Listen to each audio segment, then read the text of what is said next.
From Amateur Radio Newsline Report number 2107, these are the Ham Nation headlines for Wednesday, March 21st, 2018.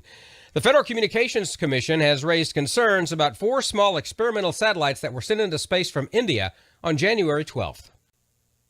The 4 so-called SpaceBees are said to have been among the array of secondary CubeSats aboard the Polar Satellite Launch Vehicle. The FCC said these 4 satellites were unauthorized by the agency. The 4 communication satellites are a project of Swarm Technologies, a Silicon Valley startup manufacturer. They were designed to test out an Internet of Things communications network from space by communicating with ground stations and swapping data for as long as 8 years.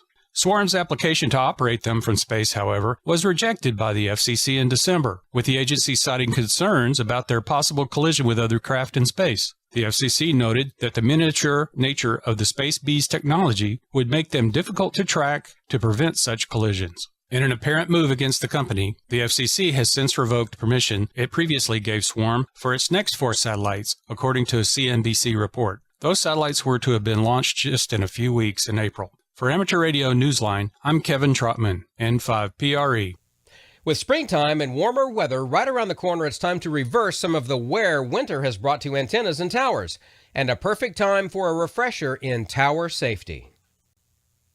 With a big storm getting ready to slam New England, William Welsh, K1 IOC of Edgartown, Massachusetts, was only trying to make his ham radio antenna more secure. So he scaled his backyard tower, and 20 feet up, got his sneaker caught. The electrician, who is 80 years old, was trapped. His wife Betty told the Martha's Vineyard Times that Fire Chief Alex Schaefer was the first to arrive, and a ladder truck showed up soon after. William was caught just below the apex, and a large pine tree was blocking access to him. The firefighters gave him a helmet and a harness, which they fastened to the tower. After a few more maneuvers, he was hoisted safely over the tree to the ground below, where firefighters and EMTs met him, and he was taken by ambulance for observation. His wife told the newspaper later that he was fine, and that the incident was, as she called it, a fluke. She said he has been climbing for most of his 80 years. For Amateur Radio Newsline, I'm Heather Emby, KB3 TZD.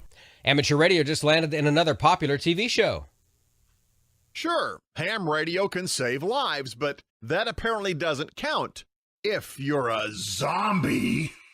The March 11th episode of The Walking Dead, a popular American TV show, seemed to try to make that point, at least for the fans who tuned in that night. The episode marked the latest appearance ham radio has made in a TV series, this one being a popular post-apocalyptic drama. Now, here's the story. 2 of the show's protagonists, known as Father Gabriel and Carson, discover an abandoned QTH with radio equipment and a script of messages designed to reassure anyone who can copy the operator's signal. The men also find a corpse on the ground, a zombified man who had somehow suffocated. He is presumed to have been the ham radio operator transmitting those messages. Now, while this popular American TV show is about the undead, it's somehow a comfort that the scriptwriters recognize that ham radio is anything but left to the realm of zombies. The fact that the deceased ham was relying on good band conditions tells us this is definitely fiction. Stay tuned. Perhaps there'll be a sequel. Not The Walking Dead, but The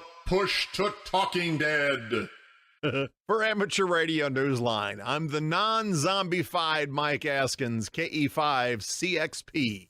Another reminder that the 2018 nominating period for the Bill Pasternak WA6ITF Amateur Radio Newsline Young Ham of the Year Award is open.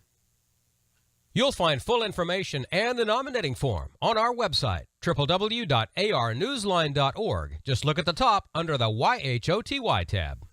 For the rest of this week's Amateur Radio News, please listen to the full Amateur Radio Newsline report online on a repeater near you or on shortwave radio station WTWW at 9930 and 5085 kilohertz. And that's all from the Amateur Radio Newsline, your independent source for amateur radio news for 4 decades and counting at www.arnewsline.org. With Kevin Trotman, N5PRE, Heather Emby, KB3TZD, Mike Askins, KE5CXP, Karen Eve Murray, KD2GUT at the news desk in New York, and our news team across the globe. I'm Don Wilbanks, AE5DW. 7-3. We'll see you next time here on Ham Nation.